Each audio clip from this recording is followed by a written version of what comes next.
देश में गाई जाएगी कमलापति की गाथा। गौरवपूर्ण इतिहास का वैभवशाली भविष्य से मिलन।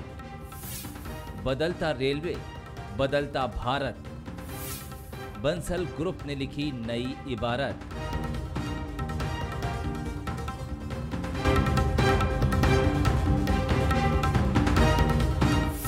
आगमन। निरीक्षण।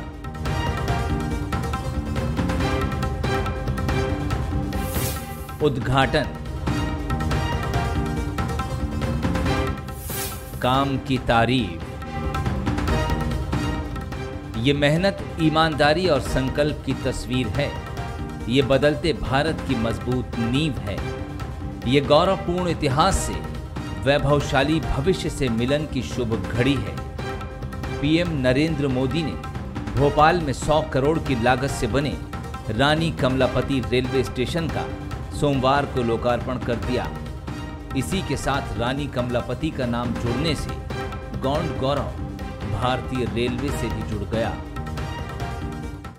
आज का दिन भोपाल के लिए, मध्य प्रदेश के लिए और पूरे देश के लिए गौरवपूर्ण इतिहास और वैभवशाली भविष्य के संगम का दिन है। भारतीय रेल का भविष्य कितना आधुनिक है, कितना उज्जवल है, इसका प्रतिबिंब भोपाल के इस भव्य रेलवे स्टेशन में जो भी आएगा उसे दिखाई देगा। बीते सालों से निरंतर देख रहे हैं साथियों, देश के सामान्य मानवी को आधुनिक अनुभव देने का जो बीड़ा हमने उठाया है, इसके लिए जो परिश्रम दिन रात किया जा रहा है, उसके परिणाम अब दिखाई देने लगे हैं।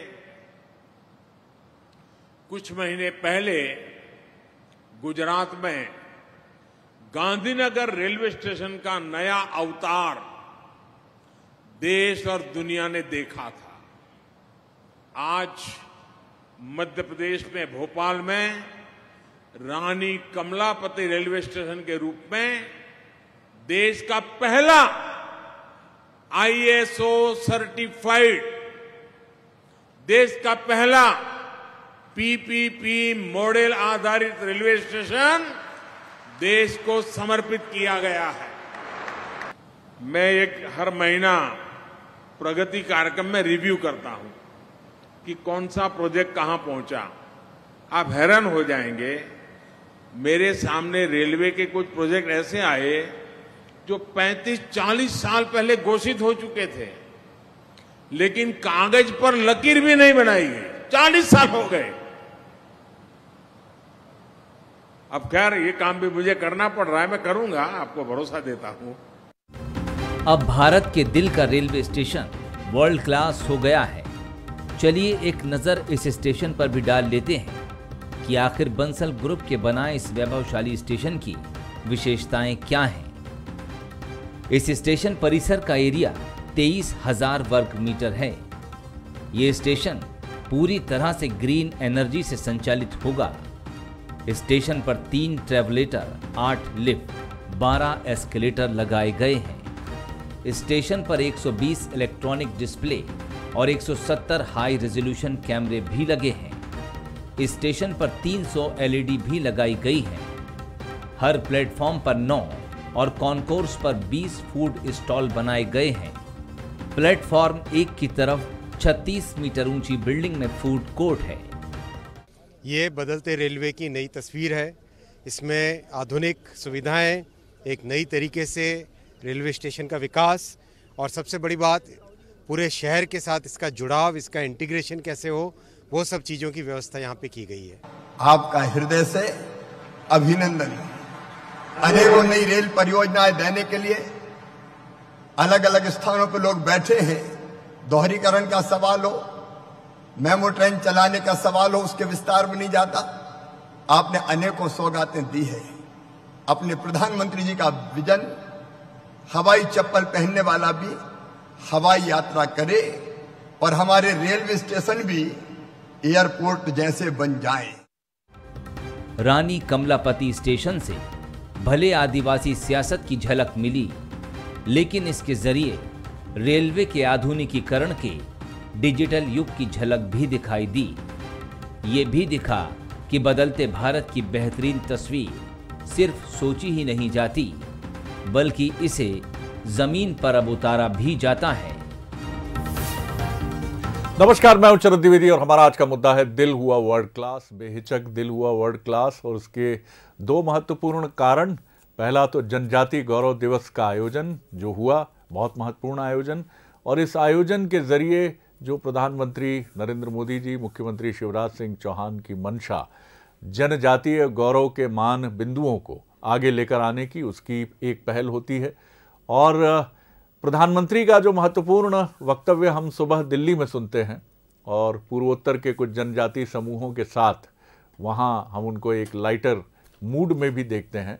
और उसके साथ ही भगवान बिरसा मुंडा, उनके संग्रहालय का जो राष्ट्रीय स्तर का संग्रहालय है, उसकी शुरुआत वो करते हैं वहाँ से वीडियो कॉन्फ्रेंसिंग के ज़रिए।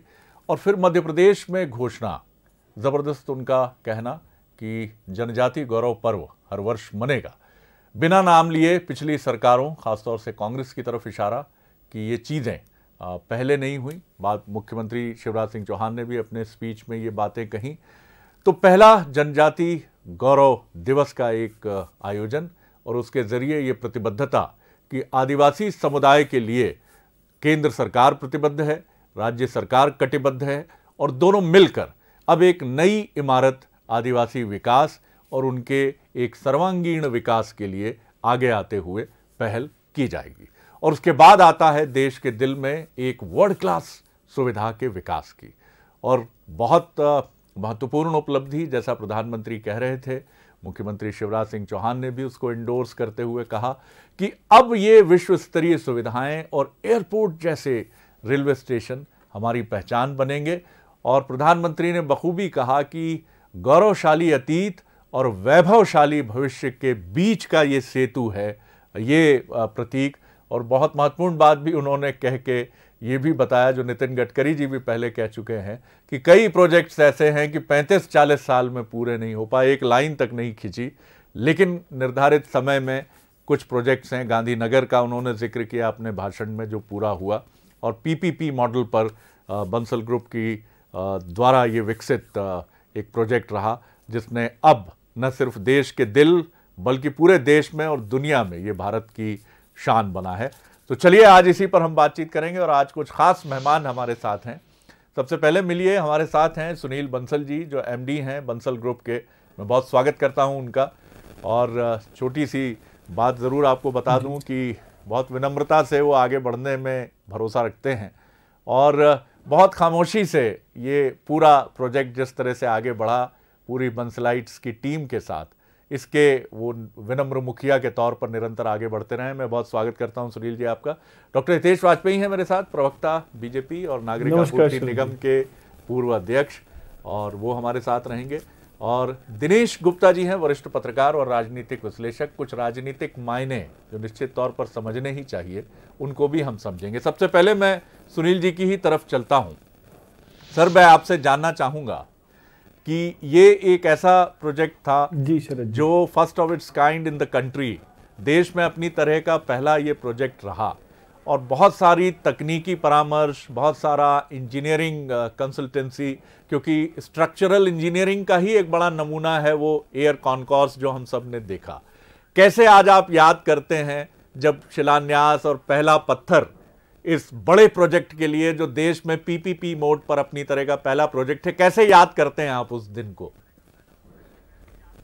जी शरद जी, जब पीपीपी मोड का ये टेंडर लगा, जी, स्टेशन का ये टेंडर लगा जी, तब इसको जब हमने पार्टिसिपेट किया और हम इसमें क्वालिफाई होके L1 हुए जी, जब रेल मंत्रालय में फिर एग्रीमेंट साइन होना था, उस टाइम के तत्कालीन रेल मंत्री ने हमसे बोला कि बंसल जी बहुत अच्छा स्टेशन बनाना। जी। मैंने बहुत भावुकता से बोला कि मैंने कहा सर, बचपन में रेल की पटरी पे हम लोग जाते थे खेलने के लिए और सिक्के फैलाते थे इसी स्टेशन पे। जी जी। तो बहुत ही अच्छे से इस स्टेशन को बनाएंगे। आज वो पल आया है कि हमको ये मौका मिला है। तो इस स्टेशन को बनाने के लिए जो हमने काम किया, जो कॉनकोर है वो अपने आप में एक वर्ल्ड क्लास है। 36 मीटर चौड़ा कॉनकोर, जिसको बनाने के लिए हमने जो कंसल्टेंसी ली, जिस तरीके से हमारी टीम ने पूरा काम किया जी। आज रेल मंत्री जी भी आए थे, उन्होंने भी पूरा देखा जी, और हमारी पूरी टीम ने इसको बहुत अच्छे से पूरा किया। बिल्कुल, निश्चित तौर पर ये एक बड़ी उपलब्धि है, क्योंकि जिस तरह से एयर कॉनकॉर वो बना है और जब हम भी वहाँ पहुँचे थे तो हमें ये पता चला कि नीचे से कितनी भी स्पीड से 120, 130 किलोमीटर, 140 किलोमीटर की रफ्तार से भी ट्रेन निकल जाए तो कोई वाइब्रेशन नहीं है। जिस तकनीक का इस्तेमाल किया है कि वहाँ बैठे हुए यात्री एक हल्का सा वाइब्रेशन भी नहीं फील करेंगे कि नीचे से ट्रेन निकल गई है। ये भी सर एक बड़ा चैलेंज था कि एक वर्ल्ड क्लास स्टेशन बनाना है, और जैसा हमने कहा कि ये अपनी तरह का पहला काम है देश में, और चुनौती ये भी थी कि ये बिल्कुल निर्धारित समय पर पूरा हो। तो पूरी टीम के साथ जिस तरह से इसको लगकर किया, कोई ऐसा अनुभव आपको याद आता हो इस मौके पर जो बहुत अविस्मरणीय हो, जिसको आप भी अपने मन में हमेशा याद रखते हैं? ऐसी कोई चीज़ याद आती हो तो ज़रूर हमारे साथ शेयर कीजिए उसको। जी शरद जी, हम लोग जो इटारसी एंड का सबवे को कमीशन कर रहे थे जी, उस टाइम बॉक्स की हम लोग पुलिंग कर रहे थे जी। बॉक्स की पुलिंग हर सेगमेंट करीब 55 टन का एक सेगमेंट था जी। संडे की बात है, शाम के 4 बजे हम लोग बॉश पुलिंग कर रहे थे। करीब 4 बजे प्लेटफॉर्म नंबर 2 पे एकदम बहुत सारी मिट्टी एकदम गिरी जी। हम सब लोग घबरा गए और 10 मिनट शांति से बैठे और हमने कहा आज काम को यहीं रोकते हैं, कल सुबह आके फिर से एक नई ऊर्जा के साथ लगेंगे। और अगले दिन फिर हम लोग मंडे को सुबह 9 बजे लगे और वो जो पूरी मिट्टी गिरी थी उस पूरी मिट्टी को उठाया और फिर से हमने बॉक्स की पुलिंग चालू करी। जी जी, ये निश्चित तौर पर ऐसे कई अनुभव हैं। एक आखिरी सवाल कर रहा हूं आपसे, उसके बाद धन्यवाद दूंगा। दिन भर लगातार एक तो फाइनल शेप देना पूरी टीम के साथ, और उसके बाद तमाम चीज़ों पर निगरानी, एक लंबा समय इस मायने में कि जहां पूरी चीज़ों को ये इंश्योर करना था कि सब बेहतर तरीके से हों। ये बताइए कि ये जिस तरह का एक अचीवमेंट हम सब के लिए है, बहुत गर्व की बात है, प्रधानमंत्री ने भी इसका जिक्र किया। आप भी अपनी बाहर के अब्रॉड की जो आपकी यात्राएं हैं, आपने वर्ल्ड क्लास लेवल की प्रॉपर्टी देखी है, एक बड़ा संतोष भी मन में होगा कि ये अब जो प्रधानमंत्री की मंशा है कि वोकल फॉर लोकल, ये मध्य प्रदेश के ही एक ग्रुप ने बड़ा सुखद संयोग जुड़ा है कि आज अगर हम ये सुनते कि इसके लिए कहीं बाहर से कुछ कंपनी आई है तो शायद वो फीलिंग नहीं आती, लेकिन मध्य प्रदेश की ही भोपाल बेस्ड ग्रुप ने इसको डिज़ाइन करके तैयार करके देश को लोकार्पित प्रधानमंत्री जी ने किया है। एक इस अनुभूति पर एक टिप्पणी, फाइनल कमेंट आपका चाहूंगा। जी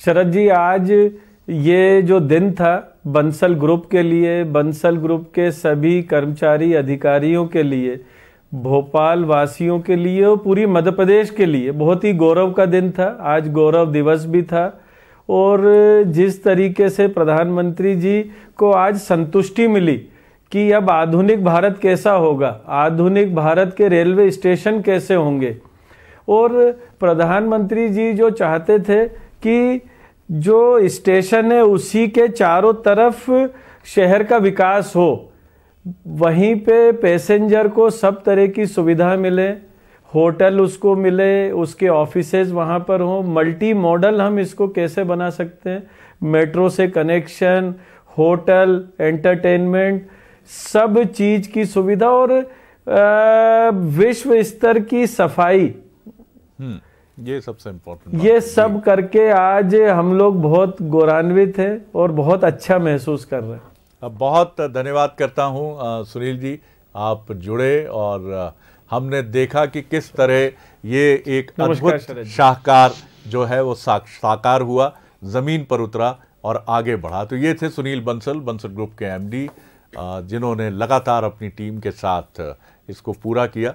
दिनेश जी, एक छोटी टिप्पणी आपकी, आज का पूरा आयोजन जनजाति गौरव दिवस और उसके बाद रानी कमलापति स्टेशन, जो नया नाम 2 दिन पहले मिला स्टेशन को, जो पहले हबीबगंज के नाम से पहचाना जाता था, इन दोनों ही चीज़ों को आप किस तरह देखते हैं? आज का पूरा दिन जो रहा जनजाति गौरव के नाम, और बहुत सुंदर बात प्रधानमंत्री की मैं फिर याद करूंगा कि गौरवशाली अतीत और वैभवशाली भविष्य की तरफ देखने की कोशिश इन दोनों कार्यक्रमों के माध्यम से।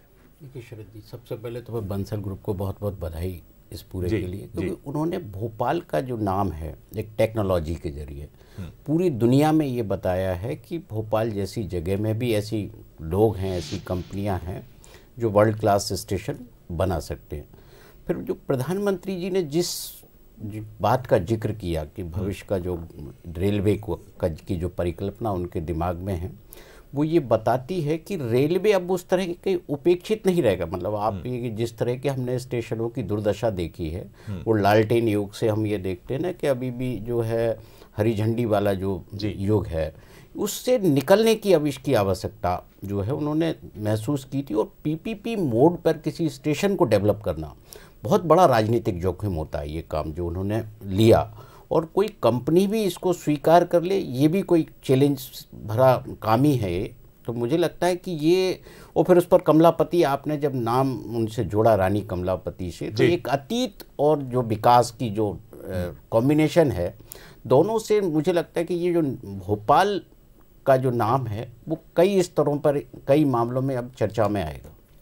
बिल्कुल, आपने एक महत्वपूर्ण बात की तरफ ध्यान केंद्रित किया है। डॉक्टर हितेश वाजपेयी, आप किस तरह देखते हैं जिस तरह के ये दोनों गरिमामय आयोजन हुए, और प्रधानमंत्री ने जब से वो 2014 से एज्यूम कर रहे हैं ये ऑफिस, ये सबसे लंबी यात्रा थी, तो देश के दिल में प्रधानमंत्री और 2 महत्वपूर्ण कार्यक्रम। देखिए शरद जी, आज पूरे देश के लिए, खासतौर से जनजाति समुदाय के लिए और गौंड समुदाय के लिए तो और ज़्यादा मैं कह सकता हूँ बहुत आज गौरवान्वित करने का विषय है, दिन है। और यही कारण है कि प्रधानमंत्री जी ने भारत में 15 तारीख को भगवान बिरसा मुंडा जी के जन्मदिन पर जनजाति गौरव दिवस मनाया जाएगा लगातार। आज से 70 साल बाद इस देश में ये शुरुआत हुई है। तो ये बहुत महत्वपूर्ण दिन है आज का।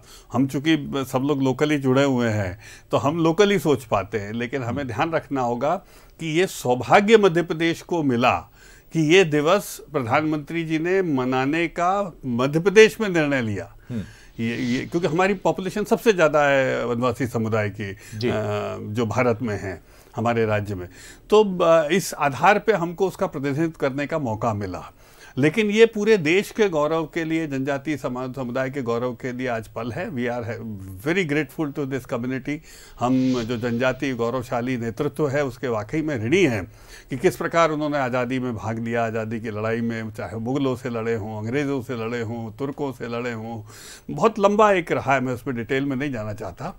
और ख़ास तौर से देखिए शरद जी, आज आपके ग्रुप का तो साहब कमाल कर दिया, यही कह सकता हूँ मैं, क्योंकि 3 शब्द जो प्रधानमंत्री जी बोलते हैं वो तीनों का समावेश मैं आपके इस प्रोजेक्ट में देखता हूँ।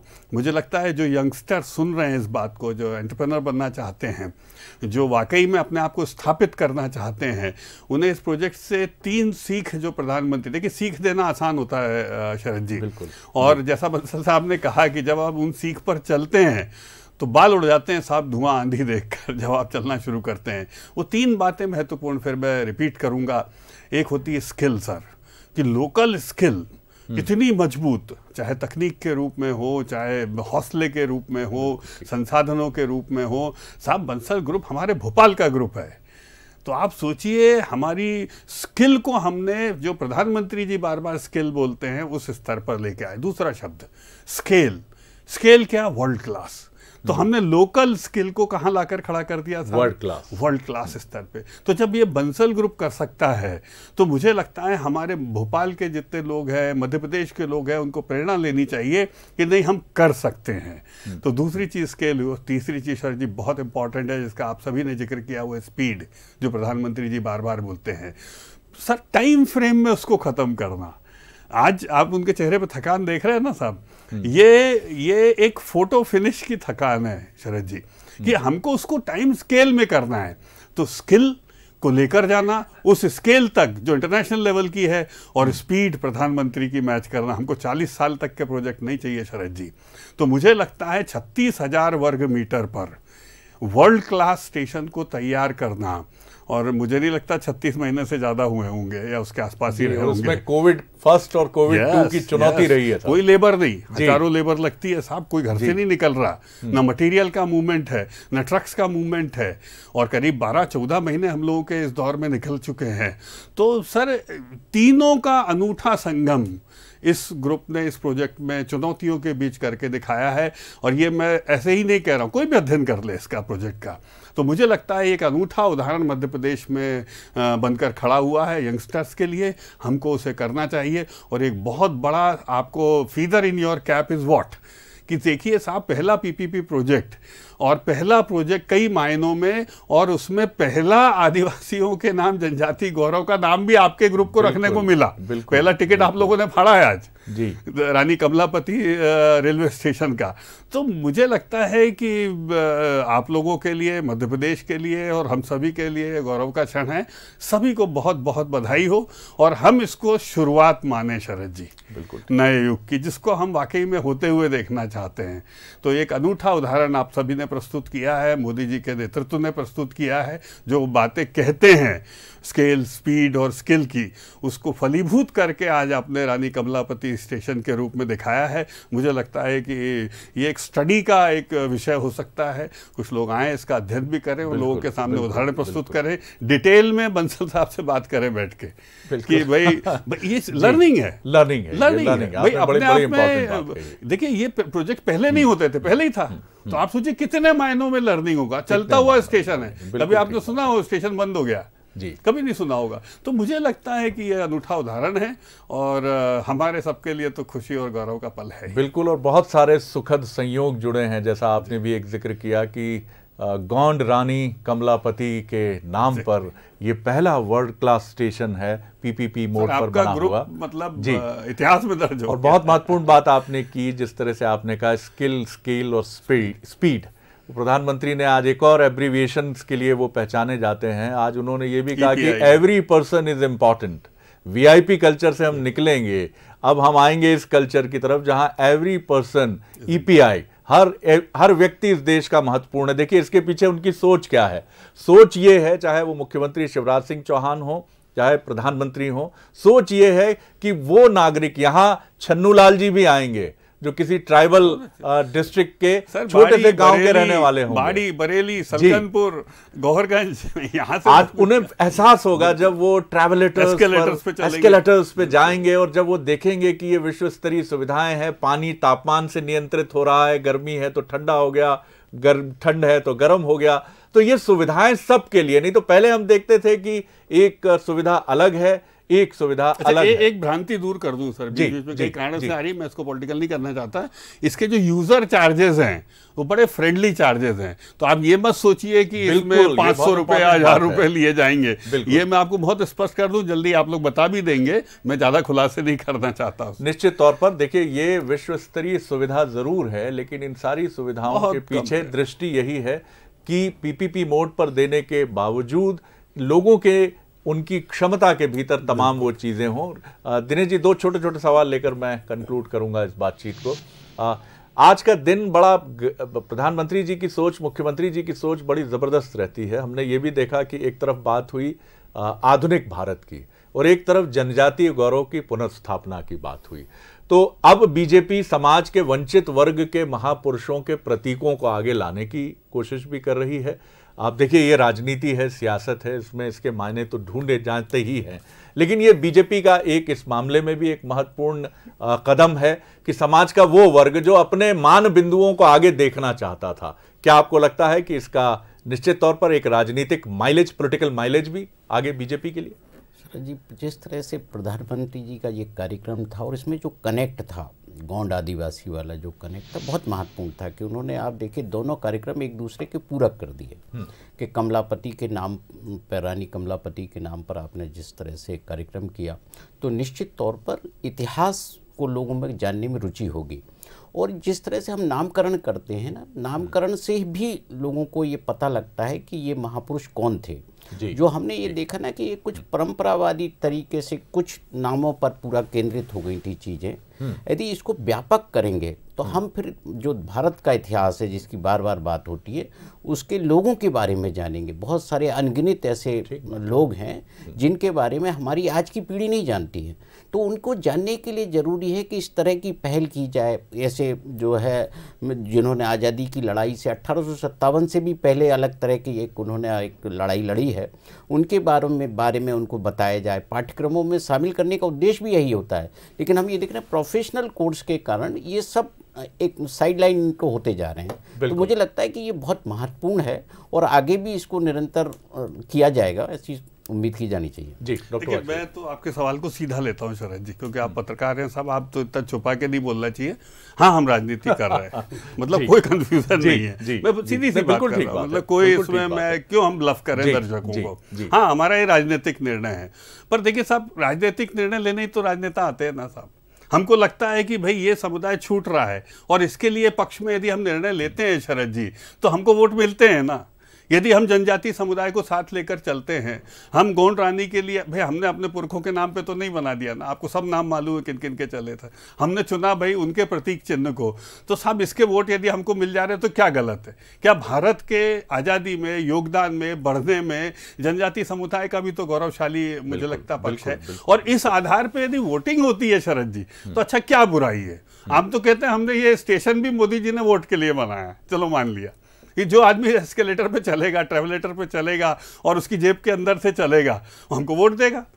तो यदि विकास के लिए वोट हो रहा है और जो विकास कर रहा है वो इसलिए विकास कर रहा है कि हमको वोट मिलेंगे, हम पुनः सत्ता में आएंगे, तो साहब इसमें बुराई क्या है? तो हम क्यों छुपे इस प्रश्न से आपके? हाँ, हम कहते हैं कि हम विकास की और सभ्यता और संस्कृति की राजनीति करना चाहते हैं, क्योंकि हमें लगता है कि शायद हम यदि ये राजनीति करेंगे तो लोग हमको चुनेंगे, हमें वोट देंगे। मुझे लगता है ये बात अगर इसी सीधे तरीके से कही जाए तो और ज़्यादा बेहतर समझ में आती है, जिस तरह से आपने बात की है कि अगर हम ऐसा काम करते हैं जिस काम के राजनीतिक निहितार्थ जरूर ढूंढे जाएं कि इससे बीजेपी को लाभ होगा, लेकिन वो उस काम में अगर कुछ अपना निहित स्वार्थ नहीं झलकता है, अपनी पार्टी से जुड़ा कोई विषय नहीं दिखता है, और जिस प्रतीक पुरुष या मान बिंदु को हमने चुना है वो निश्चित तौर पर, अब आप भगवान बिरसा मुंडा की अगर आप बात करें तो 25 वर्ष की उम्र में जो इस दुनिया से विदा हो गए, जिन्होंने एक धर्म संचालित किया अद्भुत, पार्टी के नहीं थे जी, बिसाहियत जिस धर्म का उन्होंने प्रवर्तक वो रहे, और जिस तरह से आदिवासी समाज की राजनीतिक दृष्टि, सामाजिक उत्थान का रास्ता जिन्होंने चुना और जो अंग्रेज नियंत्रित इतिहास के चलते पीछे चले जाते गए, तो उनको सामने लाने में कोई भी, किसी को भी कोई आपत्ति नहीं।